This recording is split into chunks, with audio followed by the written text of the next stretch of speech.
आज के लेक्चर में हम करेंगे थ्योरम 6.2। आपकी टेक्स्ट बुक में थ्योरम 6.2 है, कन्वर्स ऑफ बीपीटी। पहले आपको बच्चों बीपीटी का पता होना चाहिए। कन्वर्स ऑफ बीपीटी की स्टेटमेंट ये है, आपको स्टेटमेंट भी ध्यान में रखनी है। कन्वर्स करने से पहले, कन्वर्स का मतलब जस्ट होता है बच्चों विलोम, यानी कि उसका उल्टा। उल्टा का क्या मतलब होता है अभी मैं आपको समझाता हूँ। सबसे पहले आप मेरे को ये बताओ कि बीपीटी क्या होती है, यानी कि बीपीटी की स्टेटमेंट क्या कहती है आपसे। बीपीटी होती है कि अगर मान लो ये एक ट्रायंगल है जिसमें एक साइड पी क्यू है जो हमने पैरेलल ड्रॉ करी किसके बीसी के, तब बीपीटी कहती है कि if P Q is parallel to BC then A P upon P B ये इक्वल होता है A Q upon Q C. ये क्या होता है बच्चों, बीपीटी की स्टेटमेंट होती है ना। बाय बीपीटी हम आगे पूरे मैथमेटिक्स में कहीं पे भी चाहें यूज कर सकते हैं। अगर आपको पी क्यू और बी सी दो साइड पैरेलल गिवन है ट्रायंगल के अंदर, तो हम हमेशा कह सकते हैं कि A P upon P B equal होगा A Q upon Q C के। ये क्या होता है बच्चों, बीपीटी होता है। कन्वर्स का मतलब पता है क्या होता है मैथमेटिक्स में? कन्वर्स का जस्ट इतना सा मतलब होता है कि पीपीटी अगर कहती है कि अगर साइड्स ये पैरेलल है तो ये रेशियो सेम होगा। कन्वर्स में क्या होगा बच्चों, ये रेशियो सेम आपको गिवन होगा और आपको प्रूव क्या करना है, पी क्यू बी सी के पैरेलल है, यानी कि बिल्कुल रिवर्स होता है। पीपीटी के अंदर जो गिवन होता है कन्वर्स के अंदर वो प्रूव करना होता है। पीपीटी के अंदर जो प्रूव करना होता है कन्वर्स के अंदर वो बच्चों क्या होता है, गिवन होता है। बस यही दोनों में फर्क है। तो देख लो ये क्या है, कन्वर्स ऑफ बीपीटी। इसका नाम लिख लो थ्योरम का, कन्वर्स ऑफ बीपीटी। ये क्या कहता है कन्वर्स में, if A line divides any two sides of A triangle in the same ratio. देखो ये कहता है ना, रेशियो क्या है बच्चों, सेम है। ये लाइन है पी क्यू, ये इस ट्रायंगल की दो साइड को यानी कि एक ए बी और एक ए सी को सेम रेशियो में डिवाइड करती है। देन यानी कि आपको प्रूव करना है क्या, द लाइन, लाइन कौन सी बच्चों यहाँ पे, P Q is parallel to the third side. अब जो ये पी क्यू जो लाइन है ना, ये इस तीसरी वाली साइड के क्या है, पैरेलल है। आपको ये क्या करना है बच्चों, प्रूव करना है। अब मैं आपको बताता हूँ, एग्जाम में अगर ये क्वेश्चन आएगा, ये थ्योरम आएगी, आप क्या लिखोगे, सबसे पहले लिखोगे गिवन। पहले आप साइड में क्या बनाओ, डायग्राम बनाओ। डायग्राम तो आपको बनाना ही बनाना है। ये डायग्राम आपने बच्चों बनाना है। लाइन ड्रॉ कर लो एक पी क्यू, और इस ट्रायंगल का आप क्या नाम दे दो, पूरी बड़ी ट्रायंगल का ए बी सी। अब आप मेरे को बताओ क्वेश्चन में गिवन क्या है। गिवन है आपको कि A P upon P B equal है बच्चों A Q upon Q C. ये क्या है आपको गिवन है। आपको प्रूव क्या करना है बताओ, प्रूव आपको करना है कि जो ये पी क्यू लाइन है ना, वो बच्चों पैरेलल है किसके, बी सी के। अब हम करेंगे एक कंस्ट्रक्शन। अब हम क्या करेंगे बच्चों, एक कंस्ट्रक्शन करेंगे। देखो इस थ्योरम को प्रूव करने का सीधा सीधा कोई तरीका नहीं है। आपको एक छोटी सी चीज सिर्फ ध्यान रखनी पड़ेगी, सिर्फ एक चीज, उसके बाद क्वेश्चन आपका हो जाएगा सोल्व। आप ये कहते हो कि P Q side B C के पैरेलल है, ये प्रूव करो, है ना। हम कहते हैं कि चलो हमने मान लिया कि ये पैरेलल नहीं है, ये पैरेलल नहीं है। मैं एक नई साइड ड्रॉ कर देता हूँ, पी से लेके मान लो क्यू को छोड़ दो, आप एम मान लो, है ना। ड्रॉ कर दो, लेट कर लो आप, पी एम जो है ना वो पैरेलल है बच्चों किसके, बीसी के। आप ये मत कहना सर ये तो पैरेलल कहीं से दिख ही नहीं रही है, लेकिन दिखने से मैथमेटिक्स में नहीं होता। हम इसको मान के चल रहे हैं कि मान लो ये ग्रीन वाली जो लाइन है पीएम, ये बच्चों इस बीसी के क्या है, पैरेलल है। हमने कंस्ट्रक्शन करी है अपनी तरफ से, ठीक है। अपनी तरफ से हमने क्या कर ली बच्चों, कंस्ट्रक्शन कर ली। अब आप मेरे को बताओ प्रूफ के अंदर आप क्या लिखोगे। सबसे पहले प्रूफ में बच्चों आप लिखोगे कि अगर ये साइड पैरेलल है, क्या पैरेलल है बच्चों, पीएम पैरेलल है पीसी के, सो बाय बीपीटी। मैंने क्या कहा था, जब भी एक लाइन दूसरी साइड के पैरेलल हो तब आप क्या यूज कर सकते हो, बीपीटी यूज कर सकते हो, है ना। बीपीटी क्या कहती है फिर बताओ, AP upon PB, AP upon PB बच्चों इक्वल है किसके, M upon MC, M upon M C. क्योंकि अब आप पी क्यू को भूल जाओ, अब आप किसको ध्यान में रखोगे, पी एम को और किसको, बी सी को, ठीक है। ये हो गया, ये इक्वेशन होगी फर्स्ट। आल्सो अपने को क्वेश्चन में गिवन क्या है बताओ, A P upon P B equal है A Q upon Q C के। ये क्यों, ये है बच्चों आपको given.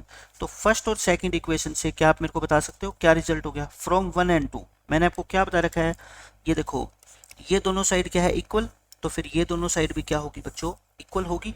am upon mc equal है aq अपॉन में qc। ये बच्चों आ गई am अपॉन mc इक्वल है aq अपॉन qc। मुझे पता है क्या प्रूव करना है, मुझे ये प्रूव करना है कैसे न कैसे कि जो ये m और जो ये q पॉइंट है ना बच्चों ये अलग अलग नहीं है बल्कि क्या है ये एक ही है। ये क्या है बच्चों एक ही है। मतलब कि मैं ये प्रूव कर दूं अगर कि a से लेके m जितनी साइड है उतनी ही साइड am जितनी है बच्चों उतनी ही साइड क्या है aq है, उतनी ही साइड क्या है आपकी aq है। क्योंकि तभी तो मैं कह पाऊंगा। ऐसा कैसे पॉसिबल हो सकता है कि जितनी लेंथ am की हो उतनी ही लेंथ aq को हो? ऐसा तभी पॉसिबल हो सकता है बच्चों जब ये m और q पॉइंट दिखने में अलग अलग है लेकिन वास्तव में ये दोनों एक ही पॉइंट है, अलग अलग नहीं है। आप मेरी बात समझ रहे हो? ये दोनों अलग अलग बच्चों क्या है नहीं है। अब देखो मैं यहां तक पहुंच गया, AP अपॉन या फिर AM अपॉन में क्या हो गया बच्चों MC और AQ अपॉन में क्या हो गया आपका QC। इसको मैं नेक्स्ट पेज पे लिख रहा हूं, क्या है ये AM अपॉन MC। हमने क्या प्रूव कर दिया कि AM अपॉन MC इक्वल है AQ upon QC, AQ upon में QC, ये हमने प्रूव कर दिया। अब आप क्या करो बच्चों दोनों तरफ 1 ऐड कर दो। क्या लिखो? Adding 1 to both sides. दोनों तरफ 1 ऐड कर दो। 1 ऐड करने से देखो क्या होगा AM upon MC plus 1 equal to AQ upon QC plus 1। LCM लो, एल्शियम लोगे तो AM plus MC upon MC आ जाएगा और यहाँ से QC एल्शियम लोगे बच्चों तो AQ प्लस QC आ जाएगा। अब डायग्राम के अंदर देखो AM प्लस MC, AM ये AM और M से लेके C क्या बन जाएगा AC बन जाएगा। क्या बन जाएगा बच्चों ये AC अपॉन में क्या है MC और ये AQ प्लस QC भी क्या है AC upon QC। Cross multiply करना, क्रॉस मल्टीप्लाई करो AC इंटू QC और equal to MC into AC है ना। दोनों तरफ AC AC कट जाएगा मल्टीप्लाई में है ना। क्या बच गया QC इक्वल टू MC, यानी कि QC is equal to MC। आप ध्यान से देखो पीछे कहाँ है QC, ये रहा Q से लेके C, ये Q से लेके C है ना, और ये M से लेके C। और आप कह रहे हो बच्चों ये दोनों साइड क्या है इक्वल है। आप ये कह रहे हो कि QC और MC इक्वल है, इसका मतलब तो ये हुआ कि जो C और C है इसको छोड़ दो, जो ये Q और M पॉइंट है ना, Q and M points coincide. Coincide का मतलब होता है बच्चों एक ही है, ये दोनों पॉइंट एक ही है।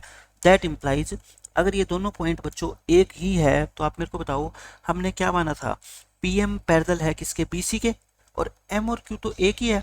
या फिर आप M को क्या लिख दो Q लिख दो, तो हम कह सकते हैं कि PQ पैरेलल है क्या बच्चों BC के। दैट इम्प्लाइज PQ पैरेलल है बच्चों क्या BC के, और यही चीज आपको क्या है प्रूव करनी थी। इस क्वेश्चन में सिर्फ एक छोटी सी कंस्ट्रक्शन करके आप पूरे क्वेश्चन को क्या है आसानी से सोल्व कर दोगे। हमने क्या किया अब मैं आपको दोबारा बताता हूँ। पहले एक ट्रायंगल बनाओ, क्योंकि एक बार थ्योरम को करवाने के बाद ना बेसिक आपको आइडिया हो जाना चाहिए कि अब हम क्वेश्चन पेपर में आएगा फर्स्ट टाइम कैसे इसको सोचेंगे। ये PQ लाइन है, हमारे को क्वेश्चन में गिवन क्या है, पहले तो आप गिवन पता होना चाहिए। कन्वर्स में आपको रेशियो इक्वल गिवन है AP अपॉन PB इक्वल है AQ अपॉन QC। ये क्या है गिवन है बच्चों। आपको प्रूव क्या करना है क्वेश्चन में, प्रूव करना है आपको कि ये जो PQ साइड है ना बच्चों, PQ लाइन है ये BC के क्या है बच्चों पैरेलल है। अब आप क्या करोगे कंस्ट्रक्शन, आप ये मान लो कंस्ट्रक्शन के अंदर लेट कर लो PM जो है ना वो पैरेलल है किसके बच्चों BC के। तो PPT से फिर क्या हो जाएगा बताओ आप मेरे को। PPT से आप कह सकते हो कि AP अपॉन PB ये इक्वल है बच्चों क्या AM अपॉन में MC के। देखो ये एक चीज गिवन थी और ये आपने यहाँ से PPT से लिख ली, तो 1 और 2 से क्या हो जाएगा बताओ। फ्रॉम 1 एंड 2 ये दो साइड इक्वल है तो ये दो साइड भी क्या हो जाएगी equal. AQ upon QC equal है AM अपॉन MC हो गया। अब दोनों तरफ क्या करना है बच्चों, आपको 1 ऐड करना है। 1 ऐड करने का मतलब ये है कि लेफ्ट हैंड साइड में भी 1 ऐड कर दो और राइट हैंड साइड में भी 1 ऐड कर दो। एलसीएम लोगे ऊपर आएगा ए क्यू प्लस में क्या क्यू सी, और यहाँ पे A M plus M C upon M C. Diagram में आप मेरे को देख के बताओ A Q plus Q C क्या होता है। देखो कॉमन पॉइंट काट दिया करो, ए सी बच जाएगा, ए सी अपॉन क्यू सी, और ये ए सी अपॉन एम सी। आप डायरेक्ट ए सी से ए सी काट भी सकते हो, क्या बचेगा सीधा ही आपका Q C equal to M C.